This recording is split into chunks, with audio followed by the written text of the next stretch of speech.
Hello viewers! இந்த video நம்ம எத பத்தி பார்க்க போறோம்னா, Kyocera 1800 மிஷின்ல எப்படி டோனர் இன்ஸ்டால் பண்றது?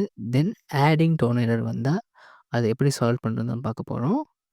இந்த 2 எரருக்கும் ஒரே வீடியோ போட்டுறேன். இப்போ மிஷின் ஆன் பண்றோம். ப்ளீஸ் வெயிட் பண்ணுங்க.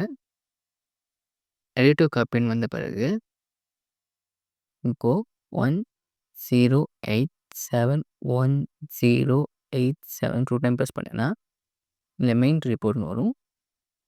இருங்க நான் ஜூம் பண்ணி காட்டுறேன். ஓகே. இப்போ மெயின் ரிப்போர்ட் வந்தா இல்ல ஒரு 0 இருக்கும். 0001 இப்போ அதில 130 டைப் பண்ண போறோம். இதில செட் டோனர் இன்ஸ்டால்னு வரும். ஓகே குடுங்க. டவுன் ஆரோ குடுத்தீங்கன்னா, எக்ஸிக்யூட் வரும். ஓகே குடுங்க. இப்போ டிஸ்ப்ளேல ப்ளஸ்ன்னு வந்து பிளிங்க் ஆகி வருதுங்களா? இது 15 ஹார்ஸ் 20 மினிட்ஸ் வந்து வரும். வீடியோ லென்த்தா போனா ஷார்ட்டா முடிச்சுக்கிறேன். இந்த மாரி 20 மினிட்ஸ் ஓடுன பிறகு, அந்த ப்ளஸ் சிம்பலானது டிஸ்ப்ளே ஆவாது. பார்த்தீங்களா? எக்ஸிக்யூட் பக்கத்தில இந்த ப்ளஸ் சிம்பல் டிஸ்ப்ளே ஆவல. ஓகே. இப்போ பேக் பண்ணி குடுக்குறோம். இப்போ ஃபுல் 0 130 ஃபுல் 0 ஆக்கினா, மறுபடியும் மெயின் ரிப்போர்ட்லயே நிக்கும். இப்போ 1 குடுங்க. எக்ஸிட் மெயின்டெயின் வரும். ஓகே குடுத்தீங்கன்னா, எரர் டூ காப்பின்னு வரும். அவ்வளோதான் ஃப்ரெண்ட்ஸ். Thank you.